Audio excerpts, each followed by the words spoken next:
ನಾನು ದ್ವೇಷ ರಾಜಕಾರಣ ಮಾಡಲ್ಲ. ಇನ್ನೊಂದು, ನಾನು ಎಲ್ರಿಗೂ ಪತ್ರಕರ್ತರು ಸೇರಿದಂತೆ ನಮ್ಮ ಯಂಗ್ಸ್ಟರ್ಸ್ ಕೇಳ್ತಾ ಇದ್ದೀನಿ, ನಾನು ಬರೀ ಪ್ರದೀಪ್ ಈಶ್ವರ್ ಆದರೆ ಓಕೆ, ಇವತ್ತು ನಾನೊಂದು MLA ಕ್ಯಾಂಡಿಡೇಟು, ದಯವಿಟ್ಟು ನೀವು ನನ್ನನ್ನೂ ಪ್ರಶ್ನೆ ಮಾಡಬೇಕು. ನನ್ನ ತಪ್ಪುಗಳಿದ್ದರೆ ವೀಡಿಯೋ ಮಾಡಿಬಿಡಿ, ಹೇಳ್ತೀನಿ. 3 ಜನರದ್ದು ಪ್ರಶ್ನೆ ಮಾಡಿ ಪ್ಲೀಸ್. ಡೆಮೋಕ್ರಸಿ ಇನ್ನೇನಕ್ಕೆ ರೀ ಸ್ವಾತಂತ್ರ್ಯ ಬಂದಿದ್ದು ನಮಗೆ? ಪ್ರಜಾಪ್ರಭುತ್ವ ಏನಕ್ಕೆ? ಜಗತ್ತಿನ ಶ್ರೇಷ್ಠ ಪ್ರಜಾಪ್ರಭುತ್ವ. MLAಗೆ ಏನು ಕೊಂಬುಗಳಿರ್ತಾವ? ಇಲ್ಲ ತಾನೇ? ನೀವು ನನ್ನನ್ನು ಕ್ವಶನ್ ಮಾಡಿ, ಮೈ ಡಿಯರ್ ಯಂಗ್ಸ್ಟರ್ಸ್, ನನ್ನ ಮೇಲೆ ವೀಡಿಯೋಸ್ ಬಿಡಿ ನಾಳೆಯಿಂದ. ಪ್ರದೀಪ್ ನೀನದು ದಾಖಲೆ ಇಟ್ಕೊಂಡು ಬಿಡಿ, ಐ ವಿಲ್ ಆನ್ಸರ್. ಮತ್ತೆ ನಾನು ಗೆದ್ದರೆ ಕೇಸ್ ಹಾಕ್ಸಲ್ಲ, ನಾನು ಗೆಲ್ತೀನಿ, ಕೇಸ್ ಹಾಕ್ಸಲ್ಲಪ್ಪ. ಹಾಂ ಹಾಂ ಸರ್, ನಾನು 5 ವರ್ಷದಿಂದ ಅದು ಪ್ರಶ್ನೆ ಕೇಳಿದ್ದೆ. ಅದು ಎಲ್ರಿಗೂ ಗೊತ್ತು. ನಮ್ಮ ಲಾಸ್ಟ್ ಟೈಮ್ ನಮ್ಮ MC ಸರ್ ಅದರ ಬಗ್ಗೆ ಉತ್ತರ ಕೊಟ್ಟಿದ್ದಾರೆ. ನಾನೇನು ಅಂದರೆ ನನ್ನ ಫೋಕಸ್ ಎಲ್ಲ ಗೆಲ್ಲೋದ್ರ ಕಡೆ ಇದೆ ಸರ್. ಮೃದು ಧೋರಣೆ ಏನಿಲ್ಲ. ಈ ಕೇಳಿ ಏನು ಹೇಳ್ಬೇಕು ಹೇಳ್ತೀನಿ ನೋಡಿ. ಒಂದು ನಾನು ಮೊದಲು ಇಂಡಿಪೆಂಡೆಂಟ್ ಕ್ಯಾಂಡಿಡೇಟ್ ಪರವಾಗಿದ್ದೆ.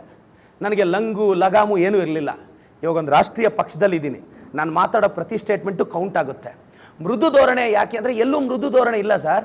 ಚುನಾವಣೆ ಮುಗಿದ 1 ವರ್ಷ ನಾನು ಫೈಟ್ ಮಾಡಿದ್ದೀನಿ ಅವ್ರ ವಿರುದ್ಧ.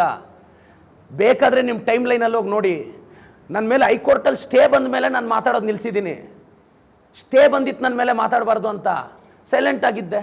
3 ವೇದಿಕೆಯಲ್ಲಿ ಅವ್ರ ಜೊತೆ ಕಾಣಿಸ್ಕೊಂಡೆ. ಯಾವುದು? ಲಾಸ್ಟ್ ಇಯರ್ ನಮ್ಮ ಸಮುದಾಯದ ಕೈವಾರ ಜಯಂತಿಯಲ್ಲಿ, ಈ ವರ್ಷದ ಕೈವಾರ ಜಯಂತಿಯಲ್ಲಿ, ನಮ್ಮೂರು ಕರಗದಲ್ಲಿ. ಗಮನಿಸಿ, ಲಾಸ್ಟ್ ಇಯರು ಈ ವರ್ಷದ ಕೈವಾರ ಜಯಂತಿಯಲ್ಲಿ ನಾನು ಮಾತಾಡಿದ್ದೀನಿ. ಮಾತಾಡಿ ಅಂದರೂ ನಾನು ಮಾತಾಡಿಲ್ಲ. ನೋಡಿ ನೋಡಿ ನೋಡಿ ನೋಡಿ ಸೇಫ್ ಅಂದರೆ 1 ನಿಮಿಷ ಕೇಳಿ ಸರ್. ಆ ಇಂಟರ್ವ್ಯೂ ಆಗಿರೋದು ಯಾವಾಗ? ಪ್ರಜಾಪ್ರಭುತ್ವದಲ್ಲಿ ಒಂದು ಅರ್ಥ ಮಾಡ್ಕೊಳ್ಳಿ ಸರ್. ದೇವ್ರ ಆಶೀರ್ವಾದ ಮಾಡಿ, ಜನ ಆಶೀರ್ವಾದ ಮಾಡಿ ಒಬ್ಬರನ್ನ ಗೆಲ್ಲಿಸಿದ್ರೆ 5 ವರ್ಷ ಕಾಲರ್ಗಳು ಹೊಡೆದಾಡೋಕ್ಕಾಗುತ್ತಾ? ಈಗ ನಾವು 3 ಜನ ಅಖಾಡದಲ್ಲಿ ಇದ್ದೀವಿ. ನಾಳೆ ನನ್ನನ್ನು ಆಶೀರ್ವಾದ ಮಾಡ್ತಾರೆ ದೇವರು. ಅವರಿಬ್ಬರು ನನಗೆ ಸಪೋರ್ಟ್ ಮಾಡಬೇಕು. 5 ವರ್ಷದಲ್ಲಿ ನನ್ನ ಕೆಲಸ ಮಾಡೋಕ್ಕೆ ಬಿಡಬೇಕು. ಜನ ಆಶೀರ್ವಾದ ನಾವು ಮೆಚ್ಚಬೇಕು. ನಾಳೆ ಬೆಳಗ್ಗೆ ನನ್ನನ್ನು ಓಟ್ ಹಾಕಿದಾಗ ಆವಾಗಲೂ ಅವ್ರು ಸುಮ್ಮನೆ ವಿಮರ್ಶೆ ಮಾಡಿದ್ರೆ, ಸರ್ ನಾನೊಬ್ಬ ಎಜುಕೇಟೆಡ್, ನಾನೆಲ್ಲವನ್ನು ವಾಸ್ತವದಿಂದ ಸ್ವೀಕರಿಸ್ತೀನಿ. ನಾನು ಈಗಲೂ ಹೇಳ್ತಾ ಇದ್ದೀನಿ, ಚಿಕ್ಕಬಳ್ಳಾಪುರನ ನನಗೆ ಸಿಂಗಪೂರ್ ಮಾಡಲ್ಲ, ಚಿಕ್ಕಬಳ್ಳಾಪುರ ಮಾಡ್ತೀನಿ, ನನಗೆ ಆಶೀರ್ವಾದ ಮಾಡಿ. ನಾನು MLA ಆದಮೇಲೆ ನಾನು ಏನೇನೋ ಇಂಡಸ್ಟ್ರೀಸ್ ತರಿಸ್ತೀನಿ, ಲಕ್ಷಾಂತರ ಜನಕ್ಕೆ ಕೆಲಸ ಕೊಡ್ತೀನಿ. ನೋ, ಒಬ್ಬ MLA ಏನು ಮಾಡಬೇಕು ಅಷ್ಟು ಕಂಪ್ನಿಗಳು ತರಿಸ್ತೀನಿ. ಆದರೆ ನನ್ನ ಕಾನ್ಸ್ಟಿಟ್ಯೂನ್ಸಿ ಹುಡುಗರು ಸ್ವಂತ ಕಂಪ್ನಿಗಳು ಕಟ್ಟೋ ರೇಂಜ್ಗೆ ನಾನು ಮೋಟಿವೇಟ್ ಮಾಡ್ತೀನಿ. ಇದು ನನ್ನ ಚಾಲೆಂಜು.